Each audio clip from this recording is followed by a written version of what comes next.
नमस्कार. हुताशणी पौर्णिमा यावर्षी 2 दिवस येणार आहे संयोगाने आणि याच दिवशी चंद्रग्रहण सुद्धा आहे. म्हणजे हुताशणी पौर्णिमा जी आहे ही 2 मार्चला चालू होते आणि 3 मार्चला संपते. संयोगाने या दिवशी चंद्रग्रहण सुद्धा आहे.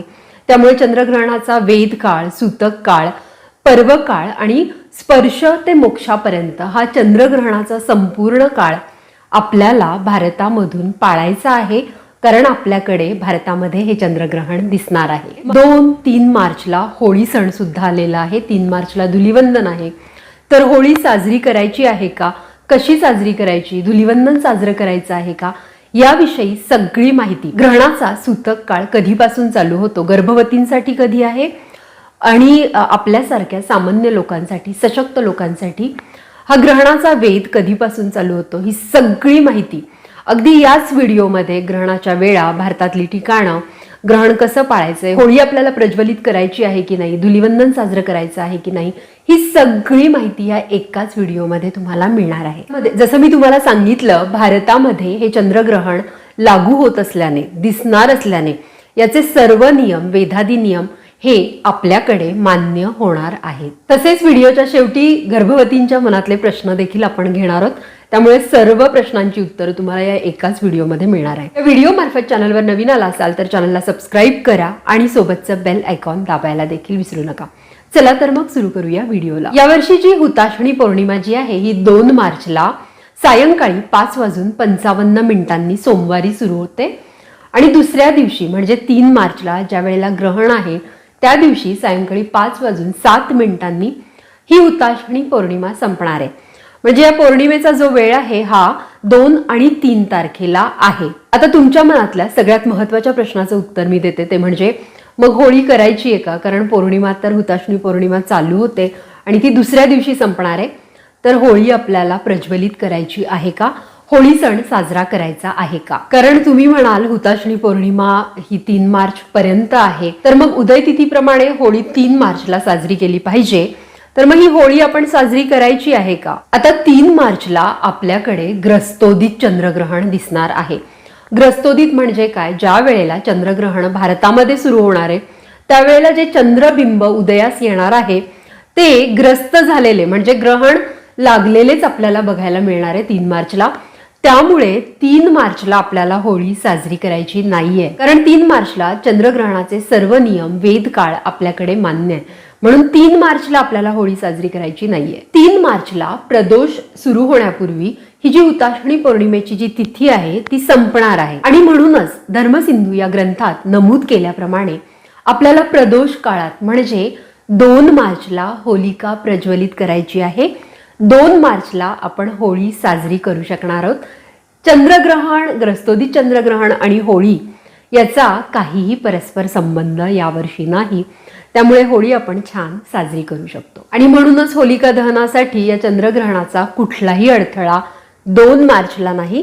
2 मार्चला आपण होळी साजरी करू शकणार आहोत. 3 मार्चला धुलिवंदन आहे. तर धुलिवंदन कसं साजरं करायचं आणि धुलिवंदनाविषयी सुद्धा व्हिडिओच्या शेवटी मी तुम्हाला माहिती देणार आहे. म्हणून व्हिडिओ शेवटपर्यंत बघत राहा, कारण खूप इम्पॉर्टंट माहिती पूर्ण व्हिडिओमध्ये तुम्हाला मिळणार आहे. आता या चंद्रग्रहणाच्या आपल्याकडे ज्या वेळा पाळायच्या आहेत, ग्रहणाच्या वेळा आपण बघूया. ग्रहण स्पर्श त्या दिवशी म्हणजे 3 मार्चला मंगळवारी दुपारी 3:20 चालू होतो आणि ग्रहणाचा मोक्ष म्हणजे ग्रहण समाप्ती त्याच दिवशी सायंकाळी 6:46 होणार आहे. पुण्यकाळ ग्रहणाचा जो आहे हा सायंकाळी 6:20 ते 6:46 असणार आहे. थोडासा काळ आपल्याकडे ग्रहण दिसणार आहे, कारण ज्या वेळेला चंद्र उदयास येतो त्यावेळेला अगदी थोडा काळ आपल्याला दिसणार आहे. 3:20 म्हणजे ग्रहणाचा स्पर्श आणि मध्य हा आपल्याकडे भारतात दिसणार नाही, कारण त्यावेळेला सूर्य असणार आहे. त्यामुळे भारतात स्पर्श जो 3:20 आहे दुपारी तो आपल्याकडे दिसणार नाही. मध्य सुद्धा दिसणार नाही. काही ठिकाणी मोक्ष म्हणजे समाप्ती बघायला मिळणार आहे. या चंद्रग्रहणाचा सूतक काळ किंवा वेद काळ सशक्त लोकांसाठी, आपल्यासारख्या ज्यांना कुठलाही आजार नाही किंवा गर्भधारण नाहीये अशा लोकांसाठी हा जो ग्रहणाचा वेद काळ आहे हा सकाळी सूर्योदयापासून म्हणजे सकाळी 6:20 चालू होतो. कारण ग्रहणाचा जो वेद काळ असतो हा ग्रहण चालू होण्याच्या, ग्रहण स्पर्शाच्या 9 तास आधी चालू होतो. त्याचप्रमाणे गर्भवती, वृद्ध, बालक, आजारी माणसं ही जी आहे यांच्यासाठी वेदकाळ हा 11 वाजल्यापासून चालू होतो. तुम्ही दिनदर्शिकेमध्ये सुद्धा याची संपूर्ण माहिती बघू शकता. त्यात हे सगळं दिलेलं आहे. तसेच ही जी लोक आहेत जसं की गर्भवती, बालक, वृद्ध, आजारी माणसं यांना ग्रहणाचे नियम शिथिल असतात. त्यांनी पाळावेच असं नाही. मलमूत्र विसर्जन, त्याचप्रमाणे खाणं पिणं या सगळ्या गोष्टी ही लोक करू शकतात. त्यामुळे घाबरून जाण्याचं काहीही कारण नाही.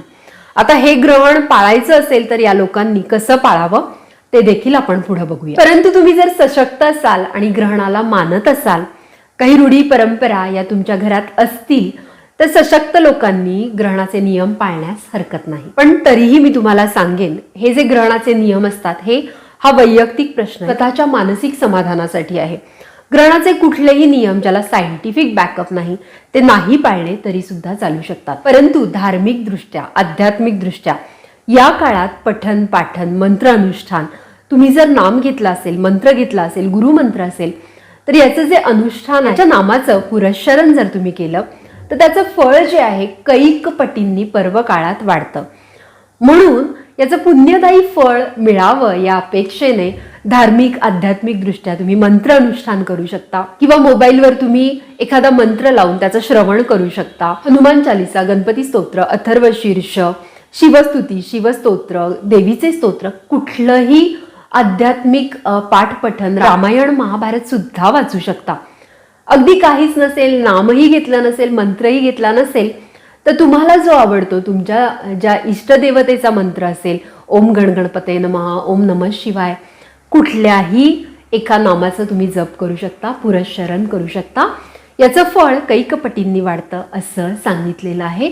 म्हणून या पर्व काळाच्या संधीचा लाभ आपण घेऊ शकतो. परंतु कुठल्याही गोष्टी जसं की उकिडवं बसू नये किंवा पालती मांडी घालून बसू नये, कापू नये, मळू नये, या गोष्टी पाळायच्या आहेत की नाही हे तुमचा वैयक्तिक प्रश्न आहे. याला सायंटिफिक बॅकअप नाही. कारण पूर्वी सूर्यग्रहण झालं, अचानक अंधार पडला तर कापलं तर बोट आपलं चिरेल. कारण त्यावेळेला अचानक लाईट्स लावायची सुविधा नव्हती.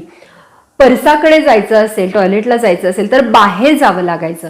म्हणून घराच्या बाहेर पडू नये, परसाकडे जाऊ नये, मलमूत्र विसर्जन करू नये असं म्हणायचे. परंतु चंद्रग्रहणाचा तुमच्या बाळावर काही परिणाम होईल असं बिलकुल नाहीये.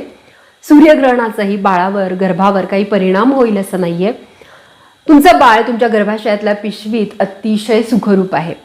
परंतु तरीही धार्मिक पगडा आणि मानसिक हा जो आपल्यावर पगडा असतो तो कायम असतो आणि कुठली मनात शंका राहू नये म्हणून थोड्याशा गोष्टी ज्या आपल्याला सहज शक्य आहे त्या पाळायला हरकत नाही.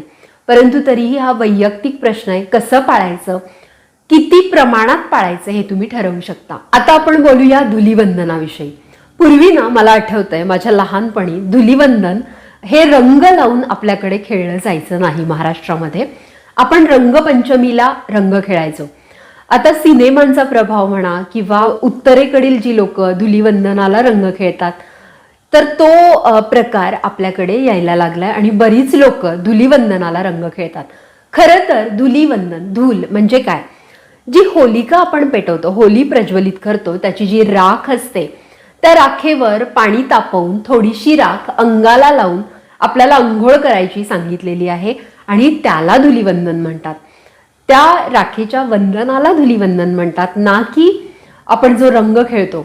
आणि म्हणूनच धुलीवंदन आपल्याकडे 3 मार्चला ग्रहणा दिवशी आल्याने धुलीवंदन साजरं करायचं नाहीये. म्हणून धुलीवंदना दिवशी जर तुम्ही रंग खेळणार असाल तर ते तुम्ही टाळा. गर्भवती, बालक, वृद्ध, आजारी माणसं यांच्यासाठी ग्रहणाचा वेध हा त्या दिवशी 11 वाजता सुरू होणार आहे आणि ग्रहण मोक्षापर्यंत, ग्रहण समाप्तीपर्यंत सायंकाळी 6:46ला हा ग्रहण काळ, हा वेध काळ, सूतक काळ संपणार आहे. भारतात हे चंद्रग्रहण कुठून दिसणार आहे ते बघूया. हे चंद्रग्रहण बंगालचा उत्तर पूर्व भाग, मिझोरम, नागालँड, मणिपूर, आसाम आणि अरुणाचल प्रदेश या राज्यांमध्ये दिसणार आहे. या ग्रहणाचा एकूण कालावधी 3 तास 27 मिनिटं इतका आहे. जगभरात हे ग्रहण ईस्ट युरोप, आशिया, Australia, North America, South America, Pacific, Atlantic, Indian Ocean, Arctic आणि अंटार्क्टिकामध्ये दिसणार आहे. आता जगभरातली काही प्रमुख शहरं बघूया जिथं हे ग्रहण दिसणार आहे. New York, Canada, Melbourne, Sydney, Jakarta, हाँगकाँग, शिकागो,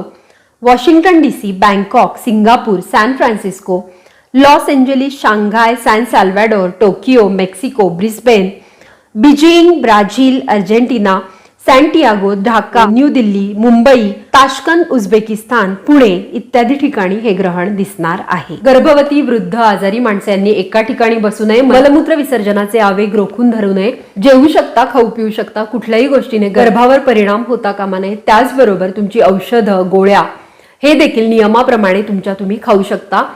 यासाठी तुम्हाला कुठलंही बंधन नाही, तुम्ही अपवाद आहात. परत एकदा थोडक्यात आपण सविस्तर सर्व माहिती बघूया. हे ग्रस्तोदित जे चंद्रग्रहण आहे फाल्गुन शुक्ल 15 मंगळवार दिनांक 3 मार्च 2026 ला लागणार आहे. स्पर्श दुपारी 15:20 म्हणजे 3:20 ला आहे. सम्मिलन 16:34 म्हणजे 4:34 ला आहे. या ग्रहणाचा मध्य 17:04 म्हणजे 5:04 ला आहे सायंकाळी. उन्मीलन 17:33 5:33 ला. आणि मोक्ष ग्रहण समाप्ती जी आहे ही 18:46 म्हणजे 6:46 पर्यंत होणार आहे. मॅक्सिमम 18:48 पर्यंत मोक्ष होणार आहे 6:48 पर्यंत. दिनांक 3 मार्च 2026 ला सूर्योदयापासून मोक्षापर्यंत हे ग्रहण पाळायचे आहेत. ग्रहणाचे वेध सुद्धा पाळायचे आहेत. बाल, वृद्ध, आजारी, अशक्त व्यक्ती, गर्भवती यांनी मंगळवारी सकाळी 11 पासून मोक्षापर्यंत वेध पाळायचे आहेत. वेदकाळात स्नान, देवपूजा, जप, श्राद्ध, नित्यकर्मे करता येतात. वेदामध्ये भोजन निषेध आहे म्हणून अन्नपदार्थ खाऊ नये सशक्त लोकांनी. मात्र वेदकाळात इतर कर्मे जसं की पाणी पिणं, मलमूत्र उत्सर्जन, झोप घेणे कर्म करता येतात. ग्रहण पर्व काळात म्हणजे आपल्या गावाच्या सूर्यास्तापासून मोक्षापर्यंत पाणी पिऊ नये, मलमूत्र उत्सर्जन करू नये सायंकाळी 6:48 पर्यंत. हे देखील सशक्त लोकांसाठी आहे. ग्रहणाचे राशी परत्वे फल बघूया. मिथुन, तुला, वृश्चिक, मीन या राशींना शुभ फल आहे. मेष, कर्क, धनु, कुंभ या राशींना मिश्र फल आहे. वृषभ, सिंह, कन्या, मकर या राशींना अनिष्ट फल आहे. आणि ग्रहण शक्यतो पाहू नये. ज्योतिषशास्त्राप्रमाणे ग्रहणातली कृत्ये बघूया. सूर्यास्त होता स्नान करावे. पर्वकालामध्ये देवपूजा, तर्पण, श्राद्ध, जप, होम, दान यापैकी जितकं शक्य असेल तितकं करावं. पूर्वी घेतलेल्या मंत्राचे पुरस्चरण चंद्रग्रहणात जरूर करावे. ग्रहण मोक्षानंतर स्नान करावे. अशौच आपण असू तर ग्रहण काळात ग्रहणासंबंधी स्नान, दान इत्यादी पुण्यकर्म करण्यापुरती शुद्धी मानली जाते. आशा करते हा व्हिडिओ तुम्हाला आवडला असेल. व्हिडिओ आवडला असेल तर जास्तीत जास्त लोकांपर्यंत शेअर करा आणि वर्षभरात येणाऱ्या प्रत्येक ग्रहणासंदर्भात अगदी ऑथेंटिक माहितीसाठी नॉलेज बास्केट इंडियाला सबस्क्राईब करा. थँक्यू.